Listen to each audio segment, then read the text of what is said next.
Classification of market la நம்ம next பார்க்க போறது on the basis of regulation. So regulation அப்படின்னா என்ன? அந்த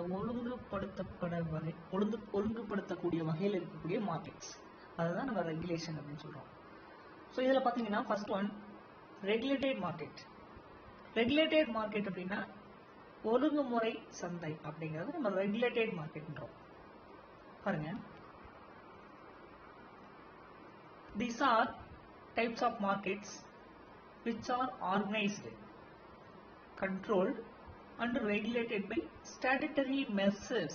Statutory measures அப்படின்னா என்ன அப்படின்னா இந்த இடத்துக்கு அரசனுடைய சட்டத்திற்கும் அந்த சட்ட விதிகளுக்கும் உட்பட்டு எந்த சந்தையெல்லாம் அதன் நடவடிக்கையை வந்து மேற்கொள்ளப்படுகிறதோ அதை தான் நம்ம என்ன சொல்றோம் அப்படின்னா ரெகுலேட்டட் மார்க்கெட் அப்படின்னு சொல்றோம். சரிங்களா? அதாவது சட்ட முறைப்படி எந்த ஒரு சந்தை இயங்குகிறதோ அதை தான் நம்ம ரெகுலேட்டட் மார்க்கெட் அப்படின்னு சொல்லி சொல்றோம். சரிங்களா? ஃபார் இதுக்கு எக்ஸாம்பிள் கொடுத்துருக்காங்க பாருங்க. Stock exchange of Mumbai, Chennai, Kolkata etcetera. So இதெல்லாம் தான் எல்லாமே அரசனுடைய விதிகளுக்கு உட்பட்டு தான் இந்த மார்க்கெட் எல்லாம் ரன் ஆகுது. நமக்கு தெரிஞ்சதுதான். சரிங்களா? ஸ்டாக் எக்ஸ்சேஞ்சில் நம்ம பார்த்தோம் இல்லைங்களா? ஸோ அதனுடைய பிரான்ச்சஸ் தான் இதெல்லாம். சரிங்களா? மும்பை, சென்னை, கொல்கத்தா. நெக்ஸ்ட் பாருங்க unregulated market. Unregulated market. So ரெகுலேட்டட்னா நம்ம ஒழுங்குமுறை சந்தை அப்படின்னு சொன்னோம். அப்போ அன்ரெகுலேட்டட்னா ஒழுங்குமுறையற்ற சந்தை. அதுதான் அன்ரெகுலேட்டட் மார்க்கெட் அப்படின்னு சொல்லி சொல்றோம். A market which is not regulated by statutory measures is called unregulated market. So இது என்ன இந்த இடத்துக்கு என்ன சொன்னாங்க? அரசினுடைய சட்ட விதிகளுக்கு கட்டுப்படாமல் எந்த சந்தையெல்லாம் செயல்படுகிறதோ அதுதான் அன்ரெகுலேட்டட் மார்க்கெட் சொல்றோம். ஓகேங்களா? This is a free market. So free market என்ன? இது ஒரு கட்டுப்பாடே இல்லாத ஒரு மார்க்கெட். அதுதான் ஃப்ரீ மார்க்கெட் சொல்றோம். வேர் there is no control with regard to price. அது மட்டும் இல்லாம இந்த பிரைஸ்ல எந்த ஒரு கட்டுப்பாடுமே இருக்காது. இவ்வளவுதான் பிரைஸ் அப்படிங்கிற ஃபிக்ஸ் பண்ணாம அதனுடைய அந்த மார்க்கெட்டினுடைய நிலவரத்துக்கு ஏற்ற மாதிரி பிரைஸ் வந்து இருக்கும். பிரைஸ் வந்து ஃபிக்ஸடா இருக்காதுன்னு வச்சுக்கோங்களேன்.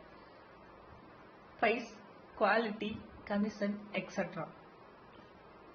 ஸோ அந்த குவாலிட்டியாக இருந்தாலும் சரி, அந்த கமிஷனாக இருந்தாலும் சரி, இது எல்லாமே எதுவுமே அந்த கண்ட்ரோல் இல்லாமல் இருக்கக்கூடியது எல்லாமே அன்ரெகுலேட்டட் மார்க்கெட்டில் வந்துடுது. Demand and supply determine the price of goods. So அந்த இடத்துக்கு பாருங்க முக்கியமான வார்த்தை demand and supply determine the price of goods. So அந்த தேவையும் அந்த அளிப்புமே தான் இந்த பிரைஸ்னுடைய அந்த கூட்ஸ்னுடைய பிரைஸை வந்து நிர்ணயிக்குது. சரிங்களா? டிமாண்ட் அண்ட் சப்ளையை பொறுத்து தான் அந்த பிரைஸ் ஆஃப் கூட்ஸ், அந்த கூட்ஸ்க்கு உண்டான விலை வந்து நிர்ணயம் செய்யப்படுது. சரிங்களா? அப்போ அன்ரெகுலேட்டட் மார்க்கெட் அப்படிங்கிறது அரசுடைய கட்டுப்பாடுல இல்லாமல் இயங்கக்கூடியதான் அன்ரெகுலேட்டட் மார்க்கெட் சொல்றோம். சரிங்களா? நெக்ஸ்ட் பாருங்க on the basis of time. அடுத்தது டைம் அப்படின்னா அந்த காலத்தினுடைய அடிப்படையில் மார்க்கெட் எப்படி நம்ம கிளாஸிஃபை பண்ணலாம் அப்படின்னா அதில் first one very short period market. Very short period, very ரொம்ப மிக குறுகிய கால சந்தை, மிக குறுகிய கால சந்தை அப்படின்னா நம்ம வெரி ஷார்ட் பீரியட் மார்க்கெட் அப்படின்னு சொல்றோம். Markets which deal in perishable goods like fruits, milk, vegetables etc. So perishable goods என்ன சொன்னோம்? இந்த அத்தியாவசியமான பொருள். சரிங்களா? அதாவது விளைவில் அணுகக்கூடியது, கெட்டு போகக்கூடிய தன்மையுள்ள பொருட்கள் எல்லாமே வந்து பெரிசபிள் கூட்ஸ்ல வந்துடும். சரிங்களா? ஸோ அப்படிப்பட்ட மார்க்கெட்டு தான் நம்ம வெரி ஷார்ட் பீரியட் மார்க்கெட் சொல்றோம். Are called as very short period market. So இந்த மாதிரி அந்த ஃப்ரூட்ஸ், மில்க், வெஜிடபிள்ஸ் மார்க்கெட் பண்ணக்கூடியதை வந்து வெரி ஷார்ட் பீரியட் மார்க்கெட்னு சொல்றோம். there is no change in the supply of goods. So அந்த சப்ளை பண்றதுல எந்த ஒரு பெருசா மாற்றங்களே இருக்காது. price is determined on the basis of demand. So விலை எப்படி நிர்ணயம் பண்ணப்படுது அப்படின்னா அந்த டிமாண்டினுடைய அடிப்படையில் விலை நிர்ணயம் செய்யப்படுது. உங்களுக்கு புரிஞ்சிருக்குன்னு நினைக்கிறேன். சரிங்களா? ஸோ இதுதான் வெரி ஷார்ட் பீரியட் மார்க்கெட் அப்படின்னு சொல்லி சொல்றோம். ரெண்டாவது short period market. So short பீரியட்னா குறுகிய கால சந்தை அப்படிங்கிறது நம்ம ஷார்ட் பீரியட் மார்க்கெட் அப்படின்னு சொல்லி சொல்றோம். இதில் பாருங்க, in certain goods supply is adjusted to meet the demand. இதில் பாருங்க, in certain goods ஒரு சில பொருட்களில் பார்த்தீங்க அப்படின்னாக்கா supply is adjusted to meet the demand. ஒரு சில பொருட்களில் இந்த தேவையை வந்து சமாளிப்பதற்காக அந்த டிமாண்டை சப்ளையை வந்து சரி செய்யக்கூடிய வகையில் இருக்கு. அதான் சொல்றான், ஒரு சில பொருள் சப்ளை இஸ் அட்ஜஸ்டட், சப்ளை வந்து அந்த அளிப்பு வந்து சரி கட்டப்படுது எப்படின்னா டு மீட் டிமாண்ட், டிமாண்டினுடைய அடிப்படையில். The demand is greater than supply. Such markets are known as short period market. So இந்த மாதிரியான சந்தை பார்த்தீங்கன்னா மேக்ஸிமம் பார்த்தீங்கன்னா வாரத்துக்கு ஒரு முறையோ மாதத்துக்கு ஒரு முறையோ இந்த மாதிரியான செயல்படக்கூடிய மார்க்கெட் தான் வந்து ஷார்ட் பீரியட் மார்க்கெட் அப்படின்னு சொல்லி சொல்லுவோம். ஸோ இதில் என்ன அப்படின்னாக்கா சப்ளை வந்து அட்ஜஸ்ட் பண்ணப்படுது. எப்படி அட்ஜஸ்ட் பண்றாங்கன்னா அந்த டிமாண்டை பொறுத்து. The demand is greater than supply. So எப்பவுமே the demand is greater than supply.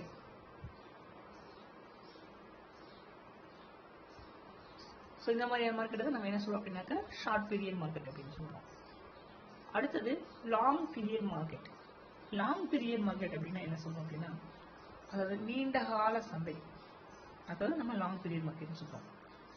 This type of market deals in durable goods where the goods and services are dealt for longer period usages. இதில் பாருங்க, இந்த நீண்ட கால சந்தை அப்படிங்கிறது this type of market deals in durable goods where the goods and services are dealt for longer period uses. அது இந்த நீடித்து உழைக்கக்கூடிய வகையில் இருக்கக்கூடிய பொருட்கள், அதுதான் நம்ம என்ன சொல்றோம் அப்படின்னா லாங்கர் பீரியட் மார்க்கெட் அப்படின்னு சொல்றோம். அந்த மாதிரியான பொருள் மார்க்கெட் பண்ணக்கூடியதான் நம்ம லாங்கர் பீரியட் யூசேஜான கூட்ஸ் தான் நம்ம என்ன சொல்றோம் அப்படின்னாக்கா லாங்கர் பீரியட் மார்க்கெட் சொல்றோம். இதுல இந்த மாதிரியான சந்தையில நீண்ட காலத்திற்கு பயன்படுத்தக்கூடிய வகையில் இருக்கக்கூடிய நுகர்வு பொருட்கள் அது மாதிரியான சேவைகளை மட்டும் இந்த லாங் பீரியட் மார்க்கெட்ல மார்க்கெட் பண்ணுவாங்க. சரிங்களா, அதுதான் லாங் பீரியட் மார்க்கெட் அப்படின்னு சொல்றோம். சரிங்களா, ஸோ இப்போ அந்த பேசிஸ் ஆஃப் டைம்ல உங்களுக்கு புரிஞ்சிருக்கும் வெரி ஷார்ட் பீரியட் மார்க்கெட்னா என்ன, ஷார்ட் பீரியட் மார்க்கெட் என்ன, லாங்கர் பீரியட் மார்க்கெட்னா என்னன்னு உங்களுக்கு புரிஞ்சிருக்கும். நெக்ஸ்ட் பாருங்க, on the basis of volume of business. So அடுத்தது வால்யூம் ஆஃப் பிசினஸ், அந்த தொழில் அளவின் அடிப்படையில், அதான் வால்யூம் அளவின் அடிப்படையில் எப்படி நம்ம மார்க்கெட் கிளாஸிஃபை பண்ணலாம் அப்படின்னா அதில் ஃபர்ஸ்ட் ஒன் ஹோல்சேல் மார்க்கெட். இதெல்லாம் நமக்கு தெரிஞ்சதான், நீங்க +1 படிச்சிருக்கீங்க. ஹோல்சேல் மார்க்கெட் அப்படின்னா என்ன அப்படின்னா மொத்த விற்பனை அப்படின்னா நம்ம ஹோல்சேல் மார்க்கெட்னு சொல்றோம். In wholesale market goods are supplied in bulk quantity to dealers or retailers. So இதில் எப்படி மார்க்கெட் பண்ணுவாங்க அப்படின்னா ஹோல்சேல் மார்க்கெட்டை பொறுத்த வரைக்கும் goods are supplied in bulk quantity. So பல்காக தான் வாங்குவாங்க. யாரு? டீலர்ஸாக இருக்கலாம் அல்லது ரீட்டைலர்ஸாக வந்து வாங்குவாங்க. The goods and services are not sold to customers directly. இந்த இடத்துக்கு இந்த ஹோல்சேல் மார்க்கெட்டை பொறுத்த வரைக்கும் அந்த டீலர்ஸோ அல்லது அந்த ரீட்டைலர்ஸோ மட்டும்தான் மேனுஃபேக்சர் கிட்ட டைரக்டா மொத்தமா வாங்கிப்பாங்க. சரிங்களா, ஆனா அந்த மேனுஃபேக்சர்ஸ் வந்து டைரக்டா வந்து யாருக்குன்னா கஸ்டமருக்கு வந்து மேக்ஸிமம் வந்து ப்ராடக்ட் வந்து சேல் பண்ண மாட்டாங்க. சரிங்களா, ஸோ இதை தான் நம்ம சொல்லலாம் ஹோல்சேல் மார்க்கெட் அப்படின்னு சொல்லி சொல்றோம். ரெண்டாவது ரீட்டைல் மார்க்கெட். ஸோ ரீட்டைல் மார்க்கெட்னு என்ன சொல்லுவோம், அந்த செல்லறை விற்பனை சந்தையெல்லாம் நம்ம ரீட்டைல் மார்க்கெட் அப்படின்னு சொல்றோம். இன் retail market the goods are purchased from producer or wholesales and sold to consumers in small quantities by retailers. So இந்த ரீட்டைல் மார்க்கெட்ல பொறுத்த வரைக்கும் இந்த ரீட்டைலர்ஸ் என்ன பண்ணுவாங்க அப்படின்னாக்கா ஒன்று ப்ரொடியூசர் கிட்ட இருந்தோ, அதாவது ப்ரொடியூசர் ஆர் மேனுஃபேக்சர் கிட்ட இருந்தோ அல்லது ஹோல்சேலர் கிட்ட இருந்தோ பொருளை வாங்கி அல்டிமேட்டா கஸ்டமருக்கு வந்து சேல் பண்ணக்கூடியதான் நம்ம ரீட்டைல் மார்க்கெட் அப்படின்னு சொல்லி சொல்றோம். சரிங்களா, ஸோ அந்த பேசிஸ் ஆஃப் வால்யூம் ஆஃப் பிசினஸ்ல ஹோல்சேல் மார்க்கெட்டும் ரீட்டைல் மார்க்கெட்டும் தான் இருக்கு. சரிங்களா, நெக்ஸ்ட் பாருங்க, அந்த பேசிஸ் ஆஃப் இம்பார்ட்டன்ஸ். ஸோ முக்கியத்துவத்தினுடைய இம்பார்ட்டன்ஸ் அப்படின்னா முக்கியத்துவம் இல்லையா, ஸோ முக்கியத்துவத்தினுடைய அடிப்படையில் எப்படி மார்க்கெட்டை வந்து கிளாசிஃபை பண்ணலாம் அப்படின்னா அது first one primary market. Primary மார்க்கெட்னா பிரைமரினா முதன்மை இல்லையா? ஸோ பிரைமரி மார்க்கெட் அப்படின்னா முதன்மை சந்தை அப்படிங்கிறது. பாருங்க, the primary producers of farm seller their output or products through this type of market to wholesale to consumers. So primary products அப்படின்னாவே என்ன அப்படின்னாக்க ஃபார்ம் அப்படின்னா வேளாண் விளை பொருட்கள் சரிங்களா? அதெல்லாம் ஃபார்ம் ப்ராடக்ட்னு சொல்றோம். ஸோ இந்த வேளாண் விளை பொருட்களை மட்டுமே இந்த மாதிரியான சந்தையில் வாங்குறது விற்கிறது இந்த மாதிரியான ட்ரேடிங் ஆக்டிவிட்டிஸ் எல்லாம் மேற்கொள்ளப்படுது சரிங்களா? Such markets can be found in villages and mostly the products arrive from villages. So இந்த மாதிரியான சந்தை பார்த்தீங்க அப்படின்னாக்க இந்த வேளாண் விளை பொருட்களை மொத்த விற்பனையாளர்கள் வந்து நுகர்வோர்களுக்கு நேரடியாக விற்பனை செய்யப்படுது. ஸோ இந்த மாதிரியான சந்தை பெரும்பாலும் பார்த்தீங்க அப்படின்னா கிராமப்புறங்களில் அதிகமாக நடக்குது சரிங்களா? ஸோ இதை தான் பிரைமரி மார்க்கெட் அப்படின்னு சொல்லி சொல்கிறோம். நெக்ஸ்ட் பாருங்க, செகண்டரி மார்க்கெட். ஸோ செகண்டரி மார்க்கெட்னா என்ன? இரண்டாம் நிலை சந்தை அப்படிங்கிறது நம்ம செகண்டரி மார்க்கெட் சொல்றோம். இது பாருங்க, in this market the semi finished goods are marketed. So இதில் பார்த்தீங்க அப்படின்னாக்கா செமி ஃபினிஷ்ட்னா என்ன மீனிங்? அதாவது முற்று பெறாத முழுமை பெறாத தயாரிப்பு பொருட்கள். அதுதான் வந்து செமி ஃபினிஷ்டு. அந்த பொருள் இன்னும் முடிவுக்கு வரல, முழுமையாக வந்து ஃபினிஷ் பண்ணாமல் ஒரு ப்ராடக்ட் வந்து மேனுஃபேக்சர் பண்ணியிருக்கிறது, உற்பத்தி பண்ணப்பட்ட பொருள் சரிங்களா? ஸோ இந்த மாதிரியான சந்தையில் இந்த மாதிரி முற்று பெறாத அந்த பொருள் தயாரிக்கப்பட்ட பொருள் மட்டுமே இந்த மாதிரியான சந்தையில் வந்து மார்க்கெட் பண்ணப்படுது சரிங்களா? Here finished goods are not sold. நீங்கள் என்ன பண்ணுறதுனா ஃபினிஷ்டு குட்ஸ் வந்து இந்த செகண்டரி மார்க்கெட்டில் மார்க்கெட் பண்ணுறதில்லப்பா சரியா? பாதி முடிவுற்ற பொருட்கள் மட்டுமே தான் இந்த செகண்டரி மார்க்கெட்டில் ட்ரேட் பண்ணப்படுது ஓகேங்களா? The commodities arrive from other markets. So இந்த மாதிரியான பொருள் பார்த்தீங்க அப்படின்னாக்கா மற்ற சந்தையிலேருந்து மற்ற ஒரு சந்தையிலேருந்து இந்த சந்தைக்கு வந்து இங்கேருந்து வேற ஒரு சந்தைக்கு வந்து பரிமாற்றம் செய்யப்படுகிறது சரிங்களா? அந்த மாதிரியான பொருளை தான் வந்து செகண்டரி மார்க்கெட் அப்படின்னு சொல்லுவோம் சரிங்களா? அந்த மாதிரியான சந்தை தான் செகண்டரி மார்க்கெட் அப்படின்னு சொல்லுவோம். The dealings are commonly between wholesalers are between wholesalers. So இந்த மாதிரியான சந்தையில் அந்த வியாபாரம் அந்த பொருளுக்கு உண்டான வணிகம் யாருக்கிடையே நடைபெறும் அப்படின்னா அந்த ஹோல்சேலரும் ரீட்டைலருக்கும் இடையே மட்டும்தான் அந்த பரிமாற்றங்கள் வந்து நடக்கும். மற்றவங்க கஸ்டமர்கள் வந்து போய் சேராது சரிங்களா? ஸோ இப்படிப்பட்ட செமி ஃபினிஷ்டு கூட்ஸ் மார்க்கெட் பண்ணக்கூடிய மார்க்கெட்டுக்கு பேர் தான் செகண்டரி மார்க்கெட் ஓகேங்களா? அடுத்தது டெர்மினல் மார்க்கெட். டெர்மினல் அப்படின்னா இந்த இடத்துக்கு என்னன்னா இறுதி நிலையை குறிக்கிறது சரிங்களா? அப்போ டெர்மினல் அப்படின்னா இந்த இறுதி நிலை அப்படிங்கிறது இந்த இடத்துக்கு என்ன அப்படின்னா இறுதி நிலை சந்தை அப்படிங்கிறதா டெர்மினல் மார்க்கெட் அப்படின்னு சொல்லி சொல்றோம். பாருங்க, it is a central site that serves as an assembly and trading place for commodities in a metropolitan area. So இந்த இடத்துக்கு என்ன சொல்ல பாருங்க, இந்த டெர்மினல் மார்க்கெட் அப்படிங்கிறது இந்த சந்தை பார்த்தீங்க அப்படின்னாக்கா site that serves as assembly and trading place for commodity in a metropolitan area for agricultural commodities. These are usually at or near major transportation hubs. So இந்த இறுதிநிலை சந்தையை பொறுத்த வரைக்கும் இந்த மாதிரியான சந்தையில் முடிவுற்ற பொருட்கள் அந்த மாதிரியான பொருள் மட்டும்தான் இங்கே வந்து மார்க்கெட்ஸ் பண்ணப்படுது.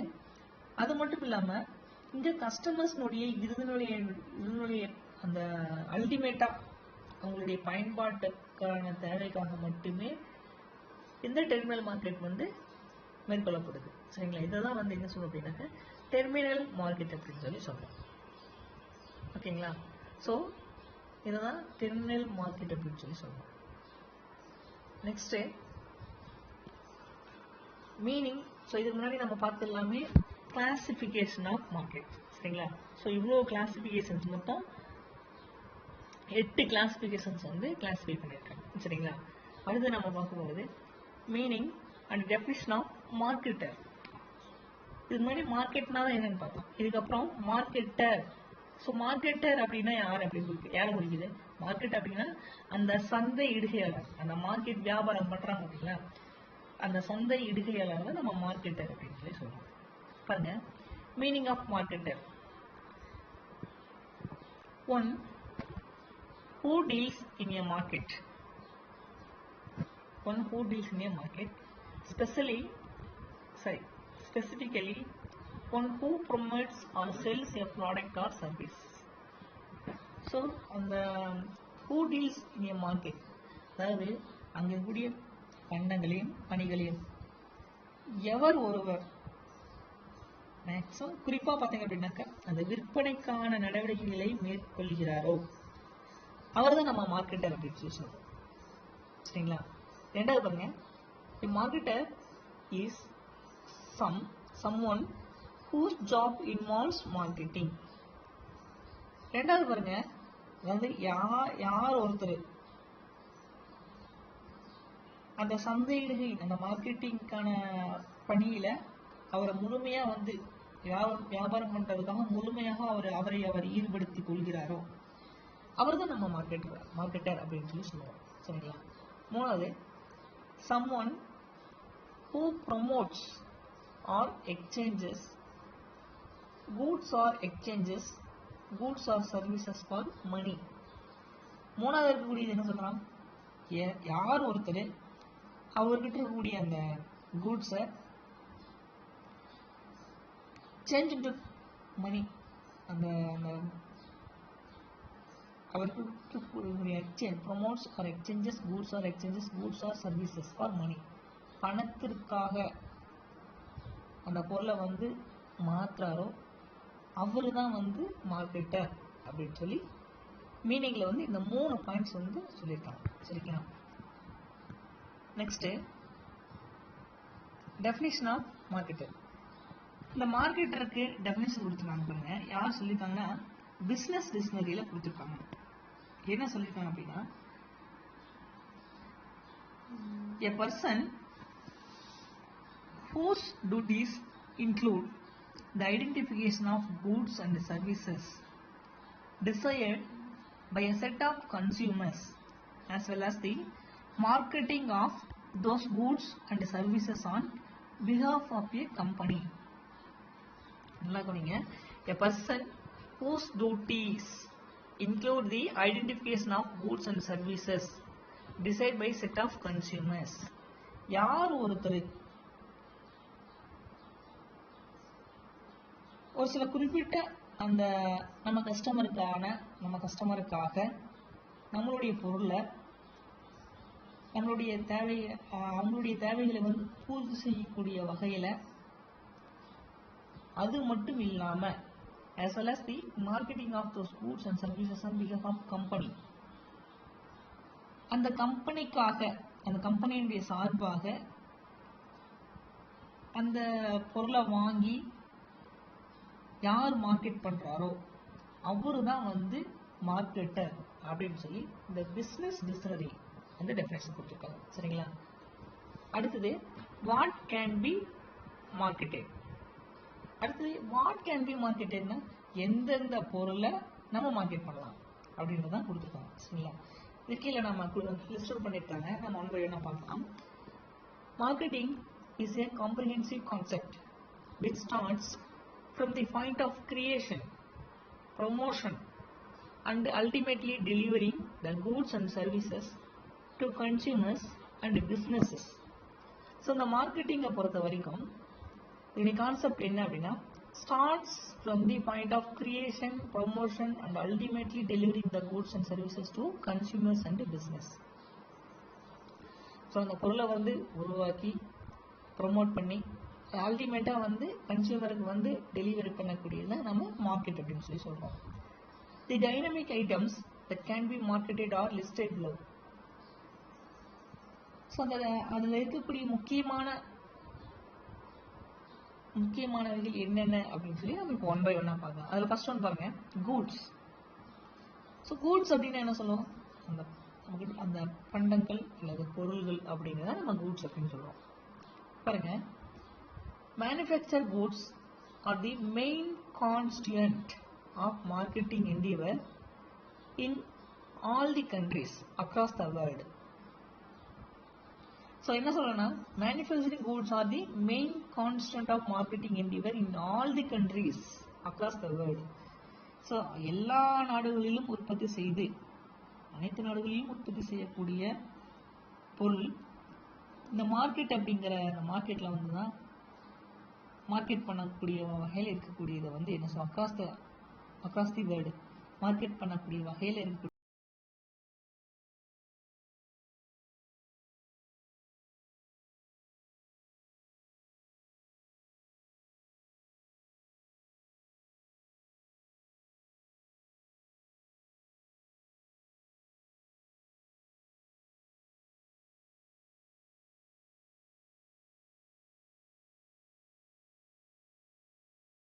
electronic products, machineries, computers and its software and hardware etc. So அந்த மாதிரி எக்ஸாம்பிள்ஸ் எல்லாம் என்னெல்லாம் சொல்கிறாங்கன்னு பாருங்க.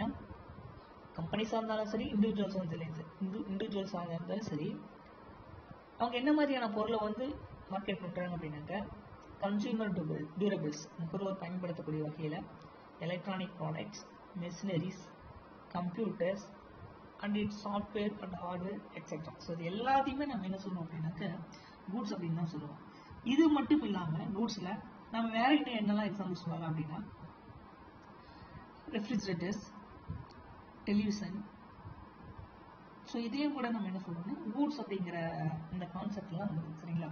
ஸோ எந்த ஒரு நாடாக இருந்தாலும் எந்த ஒரு நாட்டிலையும் உற்பத்தி பண்ணாலும் மார்க்கெட்டுக்கு நுகர்வோருடைய பயன்பாட்டுக்காக மார்க்கெட்டுக்கு வந்தால் சரிங்களா.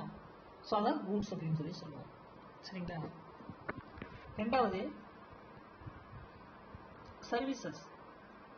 ஸோ சர்வீசஸ் அப்படின்னா என்ன சொல்லுவோம் அப்படின்னா அந்த பணிகள் அல்லது சேவைகள் அப்படிங்கிறத நம்ம சர்வீசஸ் அப்படின்னு சொல்லுவோம். பாருங்க, சர்வீசஸும் கூட கூட்ஸ் சர்வீசஸும் கூட நம்ம மார்க்கெட் பண்ணலாம் சரிங்களா. சொல்லிட்டு நம்ம சொல்லக்கூடிய எல்லாமே வாட் கேன் பி மார்க்கெட்டட், மார்க்கெட்டில் எந்தெந்த பொருளை வந்து மார்க்கெட் பண்ணலாம் அப்படிங்கிறது தான் சொல்கிறோம் சரிங்களா. அப்போ கூட்ஸும் மார்க்கெட் பண்ணலாம். அடுத்து சர்வீசஸும் கூட மார்க்கெட் பண்ணுறாங்க சரிங்களா. உங்களுக்கெல்லாம் தெரிஞ்ச படிச்சதை முன்னாடியே படிச்சது தான் பாருங்க. Not only physical goods can be marketed. So physical goods மட்டும்தான் மார்க்கெட் பண்ணணும் அப்படின்னு இல்லை. Even the services of many questions can be marketed to the consumers, namely banking. So banking பண்ணலாம், பேங்கிங்கும் ஒன் ஆஃப் தி சர்வீசஸ் தானே இல்லைங்களா. Goods மட்டும் sale பண்ணணும்னா அது மார்க்கெட் இல்லை. இந்த மாதிரியான சர்வீசஸும் கூட மார்க்கெட் அப்படின்னு தான் சொல்றோம் சரிங்களா. என்ன சொல்லலாம், banking, insurance, finance, hospitality, tourism, professional consultations etcetera. So இதெல்லாமே சர்வீஸ் அதாவது கஸ்டமருக்கு சர்வீசஸ் ஓரியன்டாக தானே செயல்படுது. ஸோ இதையும் வந்து என்ன சொல்றாங்க, இதையும் மார்க்கெட் பண்றாங்க சரிங்களா. இதுவும் ஒன் ஆஃப் தி மார்க்கெட் கீழே வருது சரிங்களா. ஸோ அது மட்டும் இல்லாமல் இதில் சொல்லப்பட்ட அந்த எக்ஸாம்பிள்ஸ் மட்டும் இல்லாமல் இன்னும் வேற என்னெல்லாம் சொல்லலாம் அப்படின்னா, ஸோ அந்த வாடகை கார்லாம் இருக்கு பார்த்தீங்களா, அதையும் வந்து நம்ம சர்வீசஸ் சொல்லலாம். அடுத்தது ஹேர் கட் பண்ணி விடுறாங்க இல்லையா, ஸோ அவங்களும் வந்து சர்வீசஸ் சொல்லலாம். அடுத்தது இந்த பியூட்டி பார்லர் இருக்கு பார்த்தீங்களா, ஸோ அதுவும் வந்து அந்த சர்வீஸ் ஓரியன்டாக நம்ம இதெல்லாம் சொல்லலாம் சரிங்களா. அது மட்டும் இல்லாமல் சார்ட்டர்ட் அக்கௌண்டன்ட்ஸ், அப்புறம் ப்ரொஃபஸர்ஸ், டாக்டர்ஸ், இவங்க எல்லாருமே கூட அந்த சர்வீசஸ் இதில் தான் வராங்க, ஃபீல்டில் தான் வராங்க சரிங்களா. ரெண்டாவது பாயிண்ட் உங்களுக்கு புரிஞ்சுருந்தீங்க. அடுத்தது எக்ஸ்பீரியன்சஸ். அடுத்தது அந்த அனுபவத்தையும் கூட மார்க்கெட் பண்ணுறாங்கப்பா பாருங்க. அதையும் வந்து மார்க்கெட் அப்படின்னு சொல்லுவாங்க பாருங்க. த unique and varied experiences pertaining to a place or park or an event can be marketed under this concept. So இங்க என்ன சொல்றாங்க அப்படின்னா, அனுபவத்தையும் கூட மார்க்கெட் பண்றாங்க. அதாவது நம்ம கிட்ட இருக்கக்கூடிய அந்த கூட்ஸ் அண்ட் சர்வீசஸ், அதை பற்றிய முன் அனுபவம் பெற்ற ஒரு குழு இருக்கு பார்த்தீங்களா, அந்த கூட்ஸ் அண்ட் சர்வீசஸ் பண்றாங்க இல்லையா, அந்த குழு மூலமாக ஒரு நிறுவனம் தனக்கென ஒரு தனி இடத்தை வந்து உருவாக்கி அதன் அடிப்படையில் மார்க்கெட் பண்றாங்க. இருக்காங்களா இல்லையா. ஒரு கூட்ஸ் வாங்குறோம் அப்படின்னா அது ரிப்பேர் ஆயிடுச்சு அப்படின்னாக்க அந்த ரிப்பேர் பண்றதுக்காக யார் வருவாங்க, அந்த கம்பெனியிலிருந்து அந்த எக்ஸ்பீரியன்ஸ்டு இந்த சர்வீஸ் மேன் தான் வந்து சர்வீஸ் பண்ணி கொடுப்பாங்க. சரிங்களா? ஸோ இப்படிப்பட்டதையும் அப்படி சர்வீஸ் பண்ணி கொடுக்கறதுனால அந்த கம்பெனி ஒரு நல்ல நேம் வாங்கிக்குது இல்லைங்களா? ஏதாவது கூட்ஸ் வந்து ரிப்பேர் ஆச்சு அப்படின்னா உடனே அவங்க சர்வீஸ் பண்ணி கொடுத்துட்டு போறாங்க. ஸோ அப்படி கூட அவங்க அந்த கம்பெனிஸ் வந்து தனக்கென ஒரு மார்க்கெட்ல ஒரு இடத்த வந்து உருவாக்கிக்குது. சரிங்களா? இதுல பாருங்க, அடுத்தது for example amusement park, theme park, mountaineering etcetera. இதுல பாத்தீங்க அப்படின்னா அந்த எக்ஸிபிஷன் கண்டக்ட் பண்றது, அப்புறம்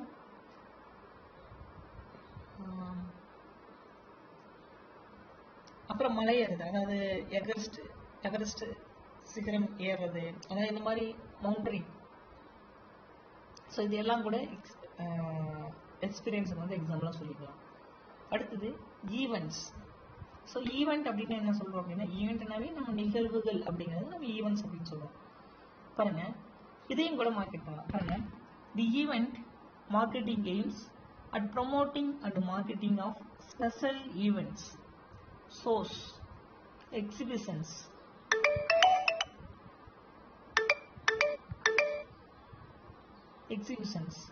fairs, performances, sports, events like World Cup, Olympics, T20, etc.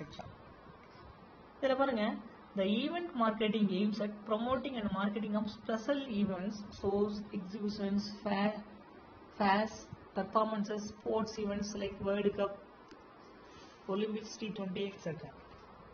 அந்த காலத்தையும் நேரத்தையும் அடிப்படையாக கொண்டு இந்த மாதிரி வந்து சந்தையை வந்து அவங்க வந்து மேம்படுத்திக்கலாம். அந்த மாதிரி நம்ம ஈவெண்ட் அப்படின்னு சொல்றோம். பாருங்க, என்ன அப்படின்னா பொருட்காட்சி நடத்துறது, ஷோஸ், எக்ஸிபிஷன்ஸ், இந்த கலை நிகழ்ச்சிகளை வந்து நடத்துறது, அப்புறம் ஏசியா லெவலில் பார்த்தீங்க அப்படின்னா ஒரு சில விளையாட்டு போட்டிகள் நடத்துறது, வேர்ல்டு கப் நடத்துறது, ஒலிம்பிக்ஸ் நடத்துறது, T20 நடத்துறது. ஸோ இந்த மாதிரியும் கூட ஒரு சில நிகழ்வுகளை நிகழ்த்தி அவங்க மார்க்கெட்டில் அவங்களுக்குன்னு ஒரு தனி இடத்தை வந்து பிடிச்சிக்கலாம். சரிங்களா? அடுத்தது பர்சன்ஸ். பர்சன்னா நபர்கள். பாருங்க, the marketing of goods and services through celebrities is a successful formula for creating a brand relationship with the consumers. So இன்னைக்கு இருக்கக்கூடிய தொழில்ல பிரபலங்கள் அப்படிங்கிறது நிறைய ஆயிடுச்சு. நிறைய பிரபலங்கள் வந்துட்டாங்க. அந்த பிரபலங்கள் மூலமாக அந்த பண்ணங்களை அந்த பொருளை வந்து மார்க்கெட் பண்றது அப்படிங்கிறது இன்னைக்கு வாடிக்கையா போயிட்டு இருக்கு. அப்படின்னா என்ன அப்படின்னா, கீழே பாருங்க, உங்களுக்கு புரியும். The endorsement for the brand of a company can be carried down by cinema stars. இன்னைக்கு ஒரு பொருளை வந்து மார்க்கெட் பண்ணணும் அப்படின்னா, அறிமுகப்படுத்துறாங்க அப்படின்னா, இன்னைக்கு சினிமா ஸ்டார்ஸோ இல்ல ஸ்போர்ட்ஸ் ஸ்டார்ஸோ இல்ல மியூசிஷியன்ஸோ இந்த மாதிரியான பர்சன்ஸ் தான் பார்த்தீங்க அப்படின்னாக்க அந்த பொருளை வந்து விளம்பரத்தையே துவக்கி வைக்கிறாங்க. அந்த பொருளை மார்க்கெட் பண்றதுக்கான ஒரு இன்ட்ரோடக்ஷன் கொடுக்கறதே இந்த சினிமா ஸ்டார்ஸும் ஸ்போர்ட்ஸ் ஸ்டார்ஸும் இவங்க தான் மேக்சிமம் அதிக அளவில் பார்த்தீங்க அப்படின்னா ஒரு பொருளை மார்க்கெட் பண்றதுக்கான விளம்பரத்தை கொடுக்கறதே இவங்க தான். ஸோ இவங்க மூலமாக தான் ஒரு பொருளை அறிமுகப்படுத்துறதும் இவங்க மூலமாக தான். சரிங்களா? ஸோ அதெல்லாம் என்ன சொல்றோம் அப்படின்னா, இந்த மாதிரியான சினிமா ஸ்டார்ஸும் போஸ்ட் ஸ்டார்ஸும் மியூசிஷியன்ஸும் என்ன சொல்லணும், நம்ம பர்சன்ஸ் அப்படின்னு சொல்றோம். ஓகேங்களா? அடுத்தது பிளேசஸ். ஸோ பிளேசஸ் அப்படின்னா இடம். அந்த இடத்தினுடைய அடிப்படையில் மார்க்கெட் பண்றது எப்படின்னு பாருங்க. Under place marketing, tourist business prospectus, new residents and land are appealed to visit and particular geography by promoting special characteristics of places like infrastructural facilities, amusement, climatic conditions, entertainment, culture, etc. So the places அப்படிங்கிறத என்ன சொல்றாங்க அப்படின்னா, so places அப்படின்னு என்ன சொல்லுவாங்கன்னா, இந்த மார்க்கெட்டிங்கை பொறுத்த வரைக்கும் tourist business prospectus, new residents and land are appealed to visit and particular geography by promoting special characteristics of place like infrastructure facilities, amusement, climatic conditions, entertainment, culture, etc. So இன்னைக்கு market பண்ணுறது பார்த்தீங்க அப்படின்னாக்க, புதுசாக குடியிருப்புகள் வருது பார்த்தீங்களா, அங்கே market பண்ணுறது. அப்புறம் அந்த கம்பெனியுடைய ஹெட் ஆஃபீஸ், இண்டஸ்ட்ரீஸ், அது மட்டும் இல்லாமல் டூரிஸ்ட் பிஸ்னஸ் ப்ராஸ்பெக்ட், அந்த பொழுதுபோக்கு அம்சங்கள் இருக்கக்கூடிய இடங்கள்ல, சுற்றுலா தலங்கள்ல, சுற்றுலா வசதி இருக்கக்கூடிய இடங்கள்ல, அது மட்டும் இல்லாம அந்த எக்கனாமிக்கலி ஒரு சிறப்பு அம்சத்தை வந்து எடுத்துரைப்பதற்காக அதன் அடிப்படையில் ஒரு சில கூட்ஸ் அண்ட் சர்வீசஸ் வந்து வாங்க தூண்டக்கூடிய வகையில இருக்கக்கூடிய சந்தையை தான் நம்ம என்ன சொல்றோம் அப்படின்னாக்கா பிளேஸ் அப்படின்னு சொல்லுவோம். Next properties. ப்ராப்பர்ட்டினா என்ன சொல்லுவோம், நம்ம கிட்ட இருக்கக்கூடிய உடைமைகள். Properties include both real property and financial property which involve transfer of ownership on sale or purchase of same. அதாவது இந்த இடத்துக்கு என்னென்ன ப்ராப்பர்ட்டி அப்படிங்கிறது என்ன அப்படின்னா, real property and financial property. அதாவது கண்ணுக்கு புலப்படாத உரிமை மாற்றத்தை தான் நம்ம என்ன சொல்றோம் அப்படின்னாக்க இந்த உடைமைகள் அப்படின்னு சொல்றோம். இங்க பாத்தீங்க அப்படின்னாக்க, for example constructed house, land, flat, building, shares, debentures, mutual funds etcetera. அதாவது நிலம், வீட்டுமனை, கட்டிடம், இந்த மாதிரியான, அது மட்டும் இல்லாமல் அந்த நிதி சார்ந்த உடைமைகள், ஷேர்ஸ், டிபெஞ்சர்ஸ், இந்த மாதிரியான பொருள், இந்த மாதிரியான வாங்கி விற்கக்கூடியது எல்லாமே நம்ம என்ன சொல்றோம் அப்படின்னாக்கா ப்ராப்பர்ட்டி அப்படிங்கிற பேர் வந்து. சரிங்களா? ஸோ இது எல்லாமே ப்ராப்பர்ட்டி தானே இல்லைங்களா? Constructed house, land, flat, building, shares, debentures, mutual funds, இது எல்லாமே நம்ம வாங்கி இன்னொருத்தருக்கு விற்கிறோம். சரிங்களா? இது என்ன, ஸோ இது எல்லாத்தையுமே என்ன சொல்லுவோம் அப்படின்னா ப்ராப்பர்ட்டின்னு சொல்லுவோம். இந்த ப்ராப்பர்ட்டியும் கூட வாங்கி விற்கிறது எல்லாமே மார்க்கெட்டில் தான் வரும். Next organisations. ஆர்கனைசேஷன் அப்படின்னா அந்த அமைப்பு அப்படிங்கிறத நம்ம ஆர்கனைசேஷன் சொல்லுவோம். பாருங்க, an organization can market itself in order to build an image for by sponsoring events, adaptation of villages, donations for charitable causes, corporate social responsibility activities, etc. So organization அப்படிங்கிறது என்ன அப்படின்னா, ஆர்கனைசேஷன் அப்படிங்கிறது அந்த பொதுமக்களுடைய மத்தியில அவங்களுக்குன்னு ஒரு நிரந்தரமான ஒரு இடத்தை வந்து பிடிச்சுக்கிறது.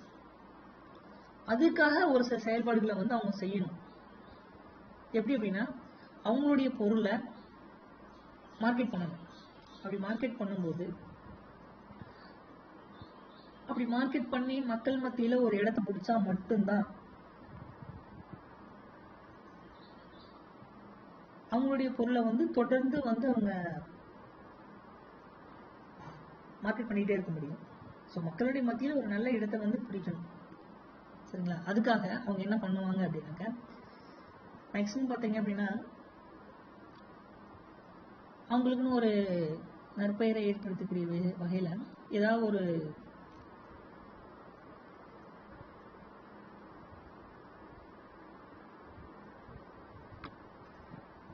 மக்களுக்காக ஏதாவது ஒரு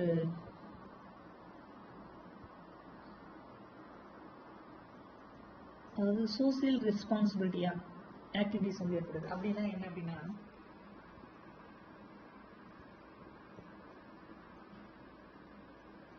ஒரு ரோட்ல இப்போ சிக்னல் இருக்கு அப்படின்னாக்கா, அந்த சிக்னல் இருக்கக்கூடிய இடத்துல அவங்க சின்னதாக ஏதாவது ஒரு ரவுண்டானா மாதிரி கட்டி கொடுத்து, நீங்க பார்த்துருப்பீங்க, ரவுண்டானா மாதிரி கட்டி கொடுத்து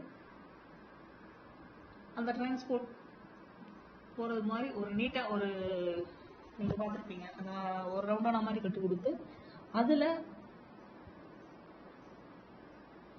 மக்களை வந்து கண்கவரக்கூடிய வகையில் அவங்களுடைய ப்ராடக்ட்டை வந்து அங்கே டிஸ்பிளே பண்ணியிருப்பாங்க. ஸோ ரவுண்டான மாதிரி கட்டி கொடுத்து அதில் வந்து நேச்சராக ஒரு சில இதெல்லாம் அந்த இடத்துக்கு அமைச்சு மக்களை வந்து அட்ராக்ட் பண்ணக்கூடிய வகையில் ரவுண்டான கட்டி கொடுக்குறது. அப்புறம் இந்த பயணிகள் வந்து பஸ் ஏறுறதுக்காக அந்த பஸ் ஸ்டாப் கட்டி கொடுக்குறது. சரிங்களா? ஸோ இந்த மாதிரி அவங்கள வந்து அவங்களுக்கு மக்களுக்கு வந்து ஏதாவது ஒரு ஸ்பான்சர் பண்ற மாதிரி ஆக்டிவிட்டி வந்து ஏற்படுத்தி அந்த ஆர்கனைசேஷன் மக்கள் மத்தியில் ஒரு பிரபலத்தை ஏற்படுத்தி தக்க வச்சுக்கிறது. ஸோ இதை தான் நம்ம என்ன சொல்றோம் அப்படின்னாக்கா, இதையும் என்ன சொல்றோம் அப்படின்னாக்கா ஒன் ஆஃப் தி மார்க்கெட் அப்படின்னு தான் சொல்றோம். அடுத்தது இன்ஃபர்மேஷன். ஸோ இன்ஃபர்மேஷன் தகவல் அடிப்படையில் எப்படி சொல்லலாம், தகவலும் கூட ஒன் ஆஃப் தி மார்க்கெட் அப்படிங்க. எப்படின்னா பாருங்க, information is the most valuable products that can be marketed today. So இன்னைக்கு பார்த்தீங்க அப்படின்னாக்கா இந்த தகவல் இன்ஃபர்மேஷன் கூட சந்தைப்படுத்தக்கூடிய வகையில மார்க்கெட் பண்ணக்கூடிய வகையில மிக்க ஒரு மதிப்பு வாய்ந்த ஒரு பொருளாக வந்து இருக்குது. இன்ஃபர்மேஷனும் கூட இன்னைக்கு மார்க்கெட் பண்ணக்கூடிய வகையில ஒரு ரொம்ப முக்கியமான ஒன்றா இருக்கு. The data collected by an organization can be used as a product for this purpose. அது மட்டும் இல்லாம இந்த டேட்டா கலெக்ட் பண்ணக்கூடிய டேட்டா அந்த ப்ராடக்ட்டை பயன்படுத்தக்கூடிய வகையில அந்த டேட்டா வந்து இருக்கு. எப்படின்னா for example information collected by libraries, லைப்ரரியிலேருந்து இன்ஃபர்மேஷன் கலெக்ட் பண்ணுறது, research agencies, educational institutions, book publishers, broadcasting companies, internet etcetera. அதாவது இந்த மாதிரி அந்த லைப்ரரியிலேருந்து மீன்ஸ் புக்ஸ்லேருந்து, ரிசர்ச் ஏஜென்சிஸ்லேருந்து, எஜுகேஷனல் இன்ஸ்டிடியூஷன்லேருந்து, book publishers, broadcasting companies, internet, இந்த மாதிரியான இடங்களிலிருந்து எடுக்கக்கூடிய இன்ஃபர்மேஷனும் கூட அந்த மார்க்கெட் பண்ணுறதுக்கான ஒரு மார்க்கெட் பண்ணக்கூடிய வகையில் இருக்கக்கூடிய இதுதான் நம்ம என்ன சொல்றோம் அப்படின்னாக்க இன்ஃபர்மேஷன் அப்படின்னு சொல்லி சொல்லுவோம். ஸோ தகவலையும் வைத்தும் கூட இன்னைக்கு மார்க்கெட் பண்ணலாம் அப்படின்னு சொல்லி சொல்லியிருக்கோம். சரிங்களா? தகவலும் வச்சு கூட இன்னைக்கு மார்க்கெட் பண்ணாங்க இல்லைங்களா? சரிங்களா? ஃபார் எக்ஸாம்பிள் சிம்பிளாக இந்த இடத்துக்கு சொல்ல போனால் ப்ராஜெக்ட்ஸ் எல்லாம் பண்ணுவாங்க இல்லைங்களா? ஸோ பார்த்தீங்க அப்படின்னாக்கா நீங்கள் ஆஃப்டர் கம்ப்ளீட்டிங் 12th +2 முடிச்சதுக்கப்புறம் பார்த்தீங்கன்னா ப்ராஜெக்ட் காலேஜ் பண்ணுவீங்க, தேர்ட் இயரில் பண்ணுவீங்க. அப்படி ப்ராஜெக்ட் பண்ணும்போது ஒரு கம்பெனியோடைய இன்ஃபர்மேஷனை வச்சு தான் நம்ம ப்ராஜெக்ட் ரிப்போர்ட் வந்து சப்மிட் பண்ணுவீங்க. அப்போ அந்த ப்ராஜெக்ட் ரிப்போர்ட் எடுக்கிறதுக்கு இன்ஃபர்மேஷன் வேணும். அந்த இன்ஃபர்மேஷன் எங்கே கிடைக்கும் அப்படின்னாக்க இந்த மாதிரி இன்ஃபர்மேஷனை வந்து மார்க்கெட்டிங் பண்ணுறாங்க. அந்த ப்ராஜெக்ட் சென்டர்ஸ் எல்லாம் இருக்கு. அவங்க என்ன பண்ணுவாங்க, நீங்கள் கேஷ் கொடுத்தீங்க அப்படின்னாக்கா அந்த ப்ராஜெக்ட் வந்து அவங்க ரெடி பண்ணி கொடுப்பாங்க. அப்போ என்ன பண்ணா அந்த தகவலையும் கூட அவங்க மார்க்கெட் பண்ணுறாங்க. சரிங்களா? அப்போ அந்த தகவலையும் கூட மார்க்கெட் பண்றதுனால என்ன சொல்றாங்க, அந்த இன்ஃபர்மேஷன் கூட மார்க்கெட் பண்றாங்கன்றது இந்த இடத்துக்கு சரியான ஒரு எக்ஸாம்பிள். சரிங்களா? அடுத்தது ஐடியாஸ். ஐடியாஸ் என்ன? அவங்களுடைய கருத்துக்களும் கூட மார்க்கெட் பண்ணப்படுது. எப்படின்னு பாருங்க, an idea may change the world. So அந்த ஐடியா கூட இந்த உலகத்தை வந்து மாற்றி அமைக்கலாம். Innovating and attractive ideas. So அந்த புதுமையானவையும் அந்த அட்ராக்டிவ் ஐடியாஸும் are the desirable products for the marketers to sell. Social media marketing thrives on new ideas in a constant manner. So இந்த ஐடியா அப்படிங்கிறது ஒவ்வொரு சந்தைக்கும் அவங்களுக்குன்னு ஒரு கருத்துக்களை வந்து வச்சிருப்பாங்க. அதாவது சமுதாய நோக்கத்தோடும் அந்த மார்க்கெட்டர் எப்பவும் அவங்களுடைய கருத்துக்களை வந்து எப்பவுமே ஒரு முன்மாதிரியாக வச்சிருப்பாங்க. அது மட்டும் இல்லாமல் இந்த சோசியல் மீடியா கூட அந்த மார்க்கெட்டிங்கான நியூ ஐடியாஸை வந்து மேம்படுத்துது. இன்னைக்கு எல்லாமே அப்படிதான் போயிட்டு இருக்கு. சரிங்களா? ஸோ இந்த ஐடியாஸும் கூட மார்க்கெட் பண்ணப்படுது. சரிங்களா? ஸோ இப்போ நீங்கள் இதுக்கு முன்னாடி நம்ம பார்த்தது எல்லாமே பார்த்தீங்க அப்படின்னாக்க என்ன அப்படின்னா அதாவது வாட் கேன் பி மார்க்கெட்டட், இது எல்லாமே நம்ம மார்க்கெட்ல என்னெல்லாம் மார்க்கெட் பண்ணலாம் அப்படின்னா எந்தெந்த பொருட்கள் எல்லாம் மார்க்கெட் பண்ணலாம் அப்படிங்கிறத நம்ம இப்போ இது எல்லாமே பார்த்தோம். என்னெல்லாம் பார்த்தோம் அப்படின்னா goods, services, experiences, events, persons, places, properties, organisations, information, ideas, இது எல்லாமே வந்து மார்க்கெட் பண்ணலாம். சரிங்களா? Next role of marketer.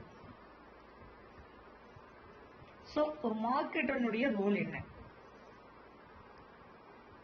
அவருடைய மார்க்கெட் அந்த சந்தையிடுகையாளர் அப்படிங்கிறத நம்ம மார்க்கெட்டர்னு சொல்றோம். அவருடைய பங்கு என்ன அப்படின்னு சொல்லி பார்க்கலாம். அதில் பாருங்க, அந்த டயக்ராம் கொடுத்துருக்காங்க பாருங்க. இன்ஸ்டிகேட்டர், இன்னோவேட்டர், இன்டிகிரேட்டர், இம்ப்ளிமெண்டர். ஸோ இந்த மாதிரி 4 கேட்டகரியா வந்து அவருடைய ரோல் வந்து இருக்கு. சரிங்களா? அதில் 1 by 1 நம்ம இப்போ பார்க்கலாம். The marketer plays 4 roles as follows. So இந்த மார்க்கெட்டர் பார்த்தீங்க அப்படின்னா 4 வகையான ரோல் அவர் வச்சிருக்காரு. அதில் ஃபர்ஸ்ட் ரோல் என்ன அப்படின்ற ஒரு ரோல் என்ன அப்படின்னா இன்ஸ்டிகேட்டர். இன்ஸ்டிகேட்டர் அப்படின்னா என்ன அப்படின்னா தூண்டக்கூடியவர். அவர் தான் நம்ம இந்த மார்க்கெட்டரை நம்ம இன்னொரு வகையில் என்ன சொல்லணும்னா தூண்டக்கூடியவர். சரிங்களா? அதான் இன்ஸ்டிகேட்டர் அப்படின்னு சொல்லுவோம். பாருங்க, as an instigator, marketer keenly watches the developments taking place in the market and identifies marketing opportunities emerging in the ever-changing market. As an instigator, இந்த மார்க்கெட்டர் பார்த்தீங்க அப்படின்னா அந்த சந்தையினுடைய அந்த வளர்ச்சி மேம்பாட்டை பொறுத்து developments taking place in the market and identifies marketing opportunities emerging in the ever-changing market.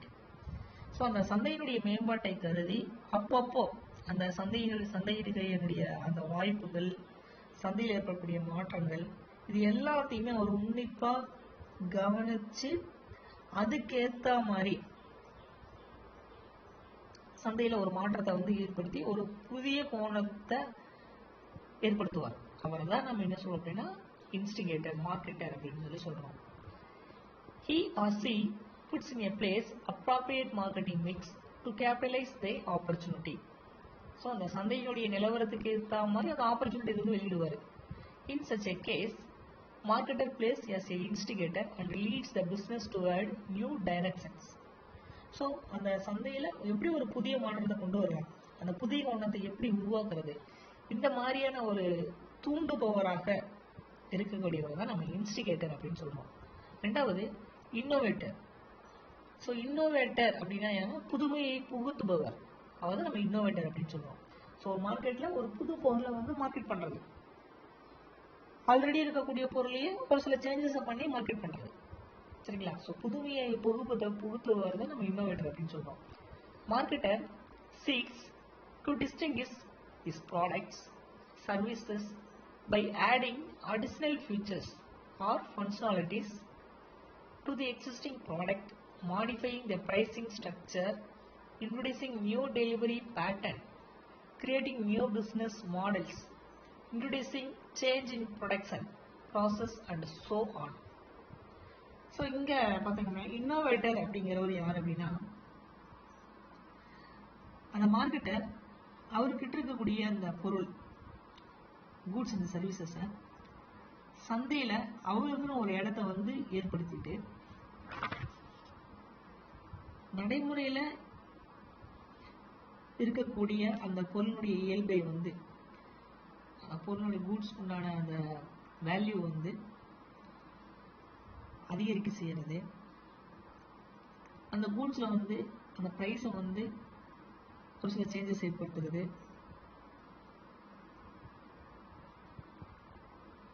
அவருடைய பிஸ்னஸ்லேயும் அந்த மேனுஃபேக்சர் பண்ணப்படக்கூடிய அந்த பொருளையும் ஒரு சில சேஞ்சஸ் வந்து ஏற்படுத்துது. சரிங்களா? ஸோ இந்த மாதிரி அவருடைய ப்ராடக்டில் ஒரு சில மாடிஃபிகேஷன்ஸ் வந்து கண்டக்ட் பண்ணுறது, ப்ரைஸ் ஸ்ட்ரக்சராக இருக்கட்டும், introducing new delivery, creating new business models, introducing change in production process, இந்த மாதிரி அவருடைய ப்ராடக்ட்ல இந்த மாதிரியான ஒரு சில சேஞ்சஸ் எல்லாம் ஏற்படுத்தக்கூடியவரை தான் நம்ம என்ன சொல்றோம் அப்படின்னாக்கா இன்னோவேட்டர் அப்படின்னு சொல்லி சொல்றோம். புரியுதுங்களா? ஸோ ஒரு மார்க்கெட்டர், இந்த இன்னோவேட்டர் அப்படிங்கிறவரை அவருடைய ப்ராடக்ட்டுக்கு ஒரு சில அடிஷ்னல் ஃபீச்சர்ஸ் வந்து சேர்த்திக்கிறது. என்ன அப்படின்னா ப்ரைஸ் ஸ்ட்ரக்சரில் ஒரு சில சேஞ்சஸ் கொண்டு வருது, இன்ட்ரோடியூசிங் நியூ டெலிவரி பேட்டர்ன் கொண்டு வருது, கிரியேட்டிங் நியூ பிஸ்னஸ் மாடல்ஸ் புது மாடலை வெளியிடுறது, introducing change in production process ப்ரொடக்ஷனில் ஒரு சில சேஞ்சஸ் கொண்டு வரும். இந்த மாதிரி அவர் விட்டுறக்கூடிய அந்த ப்ராடக்ட்டில் ஒரு சில சேஞ்சஸை கொண்டு வர யார் கொண்டு வராங்களோ அவர் தான் நம்ம இன்னோவேட்டர் அப்படின்னு சொல்லி சொல்கிறோம். Next integrator. இன்டெகிரேட்டர் அப்படின்னா யார் அப்படின்னாக்க ஒருங்கிணைக்கக்கூடியவரை தான் நம்ம இன்டெகிரேட்டர் அப்படின்னு சொல்கிறோம். Marketer plays a role of integrator in the sense that he collects feedback or vital inputs from channel members and consumers and provides products or services solutions to customers or consumers by coordinating multiple functions of organization. So அந்த integrator அப்படின்னா அந்த ஒருங்கிணைப்பாளர் தான் நம்ம integrator சொல்கிறோம். இவருடைய role என்னவா இருக்குது அப்படின்னாக்கா plays a role of integrator in the sense that he collects feedback. என்ன பண்ணுறாருன்னா இந்த ஒருங்கிணைப்பாளர் அவருடைய பொருளிலிருந்து வரக்கூடிய அந்த ஃபீட்பேக்கை கலெக்ட் பண்ணுறது, or vital inputs from channel members கிட்ட இருந்தோ இல்லை கன்சியூமர்ஸ் கிட்ட இருந்தோ அந்த பொருளுக்கு உண்டான அந்த ஃபீட்பேக்கை பற்றி வாங்கிக்கிறது. அதுக்கப்புறம் பாருங்க, அந்த இன்டிகிரேட்டர் அவர்கிட்ட இருக்கக்கூடிய அந்த கூட்ஸ் அண்ட் சர்வீஸை பற்றி கஸ்டமர் கிட்ட, அது மட்டும் இல்லாமல் அவங்ககிட்ட இருந்து ஒரு சில அந்த ஃபீட்பேக்கை வாங்கிட்டு அந்த ஃபீட்பேக்கை பொறுத்து அவங்க என்னென்ன ஃபீட்பேக் சொல்லியிருக்காங்களோ அதுக்கேற்ற மாதிரி அவருடைய ப்ராடக்டில் ஒரு சில சேஞ்சஸ் ஏற்படுத்தி மார்க்கெட் பண்ணுறாரு. அவரை தான் நம்ம என்ன சொல்லணும் அப்படின்றது இன்டிகிரேட்டர் அப்படின்னு சொல்லி சொல்லுவோம். சரிங்களா? ஸோ அந்த கஸ்டமருடைய விருப்பம் என்னவோ அதுக்கு ஏற்ற மாதிரி செயல்படுவார். சரிங்களா? அடுத்தது இம்ப்ளிமெண்டர்னா அதை செயல்படுத்தக்கூடியவர், அதாவது நம்ம இம்ப்ளிமெண்டர்னு சொல்றோம். பாருங்க, marketer plays a role of implementer when he or she actually converts marketing opportunities into marketable product with the help of several functional teams put in place in the organization. So implementer அப்படிங்கிறவரு அந்த marketer plays a role of implementer. So செயல்பாட்டில் மிக முக்கியமான பங்கு வகிப்பவர் அந்த marketer. எப்போ அப்படின்னா he or she actually converts marketing opportunities, அந்த marketing opportunities என்னங்கிறது தெரிஞ்சுட்டு செயல்படுத்துவார் into marketable products with the help of several functions teams put in a place in the organization. அப்போ அந்த ஆர்கனைசேஷனுக்கு தேவையான அந்த உதவிகளை அவர் அந்த மார்க்கெட் பண்ணக்கூடிய பொருளை ஒரு சில சேஞ்சஸை வந்து ஏற்படுத்தி செயல்படுத்துகிறாரோ அவரோட தான் நம்ம என்ன சொல்லுவோம் அப்படின்னா இம்ப்ளிமெண்டர் அப்படின்னு சொல்லி சொல்லுவோம். ஸோ இம்ப்ளிமெண்டர் அப்படிங்கிறவர் அவர்கிட்ட இருக்கக்கூடிய அந்த பொருளை மார்க்கெட் பண்ணும்போது என்ன மாதிரியான கன்சூமர்ஸ் வந்து ப்ரிப்பேர் பண்ணுறாங்களோ அதுக்கேற்ற மாதிரி அந்த மார்க்கெட்டில் ஒரு சில ஆப்பர்ச்சுனிட்டிஸ் ஏற்படுத்தி இவர் மார்க்கெட் பண்ணுவாங்க. அவங்கள தான் நம்ம என்ன சொல்றோம் அப்படின்னா இம்ப்ளிமெண்டர், செயல்படுத்துவார் அப்படின்னு சொல்லி சொல்லுவோம். சரிங்களா? ஸோ இது எல்லாமே நம்ம என்ன சொல்றோம்னா இந்த நாலுமே பார்த்தீங்க அப்படின்னாக்க இன்ஸ்டிகேட்டர், இன்னோவேட்டர், இன்டிகிரேட்டர், இம்ப்ளிமெண்டர், இந்த நாலுமே ஒரு மார்க்கெட்டனுடைய மிக முக்கியமான ரோல். சரிங்களா? அடுத்து பாருங்க, இந்த மார்க்கெட்டனுடைய ஃபங்க்ஷன்ஸ் என்னலாம் அப்படின்னா அந்த மார்க்கெட்டனுடைய பணிகள் என்ன அப்படின்னா first one gathering and analysing market information. So first என்ன பண்ணணும்னா கேதர் பண்ணிக்கிறது, அந்த தகவலை வந்து சேகரிக்கிறது, அண்ட் அனலைசிங் ஆராயிறது. ஸோ அந்த சந்தையை பற்றிய அந்த தகவல்களை சேகரித்து அதை வந்து ஆராயிறது இவருடைய முக்கியமான பணியாக இருக்கு. ரெண்டாவது மார்க்கெட் பிளானிங், அந்த மார்க்கெட்டை பற்றி பிளான் பண்ணுறது. மூணாவது ப்ராடக்ட் டிசைனிங் அண்ட் டெவலப்மெண்ட், அந்த பொருளை வந்து ப்ராடக்டை வந்து டிசைன் பண்ணுறது, மேலும் அதை வந்து வளர்ச்சி செய்கிறது, இது எல்லாமே ஒரு ஃபங்க்ஷனாக இருக்கு. அடுத்தது ஸ்டாண்டர்டைசேஷன் அண்ட் கிரேடிங், அந்த பொருளை வந்து வகைப்படுத்துறது, தரப்படுத்துறது, அதான் நம்ம ஸ்டாண்டர்டைசேஷன் அண்ட் கிரேடிங் சொல்லுவோம். அடுத்தது பேக்கேஜிங் அண்ட் லேபிளிங், கட்டுமானம் செய்கிறது, சரிங்களா, பேக்கேஜ் பண்ணுறது, அதை லேபிள் ஒட்டுறது. அடுத்தது பிராண்டிங், பிராண்டை வந்து கொடுக்குறது. அடுத்தது கஸ்டமர் சப்போர்ட் சர்வீசஸ், கஸ்டமருக்கான அந்த சர்வீஸ் சென்டர் அமைக்கிறது. அடுத்தது பிரைசிங் ஆஃப் ப்ராடக்ட்ஸ், அந்த பொருளுக்கு உண்டான விற்பனையை வந்து விலையை வந்து நிர்ணயம் செய்யக்கூடிய வகையில் செயல்படுகிறது. ப்ரொமோட்டிங் அண்ட் செல்லிங்,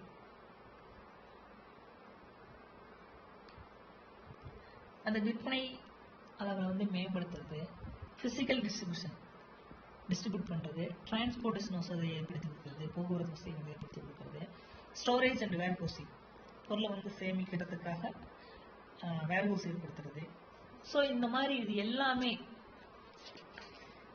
இந்த மார்க்கெட்டினுடைய ரொம்ப முக்கியமான ஒரு ஃபங்க்ஷன்ஸாக இருக்குது, சரிங்களா. ஏன்னா gathering and analysing marketing information, market plan பண்ணுறது, ப்ராடக்ட் டிசைனிங் அண்ட் டெவலப்மெண்ட் பண்ணுறது, ஸ்டாண்டர்டைசேஷன் அண்ட் கிரேடிங் பண்ணுறது, packing and labelling, branding, customer support service ஏற்படுத்தி கொடுக்குறது, ப்ரைசிங் ஆஃப் ப்ராடக்ட்ஸ், பொருளுக்கு நான் விலையை நிர்ணயம் செய்கிறது, promoting and selling, physical distribution பண்ணுறது, டிரான்ஸ்மிஷன் வசதி ஏற்படுத்துறது, ஸ்டோரேஜ் அண்ட் வேர்ஹவுசிங், இது எல்லாமே பார்த்தீங்க அப்படின்னாக்கா அந்த மார்க்கெட்டனுடைய ரொம்ப முக்கியமான ஃபங்க்ஷன்ஸ், சரிங்களா. நெக்ஸ்ட் பாருங்க, 1 marks. Choose the correct answer பாருங்க. 1. Who promotes or exchange of goods or services for money is called as. So என்ன வரும், ஃபர்ஸ்ட் என்ன சொல்றாங்க, option A seller, B marketer, C customer, D manager. அப்போ எது சரியான answer? Who promotes or exchange of goods or services for money is called, யார் சொல்லுவோம் அப்படின்னா நம்ம மார்க்கெட்டரை தான் நம்ம சொல்லுவோம். ஆப்ஷன் பி தான் சரியான ஆன்சர். ரெண்டாவது, the marketer initially wants to know in the marketing is dash. Option A, qualification of the customer. Option B, quality of the product. Option C, background of the customers. Option D, need of the customers. அப்போ இந்த இடத்துக்கு சரியான answer என்ன அப்படின்னா, the marketer initially wants to know in the marketing is needs of the customers. So அந்த நீட்ஸை பொறுத்து தான் வந்து அதனால மார்க்கெட் பண்ண முடியும். Then one, the spot market is classified on the basis of. So இந்த ஸ்மார்ட் மார்க்கெட் எப்படி கிளாஸிஃபை பண்ணாங்க அப்படின்னா, option A commodity, option B transaction, option C regulation, option D time. அப்போ சரியான ஆன்சர் பார்த்தீங்கன்னா டிரான்சாக்ஷன்.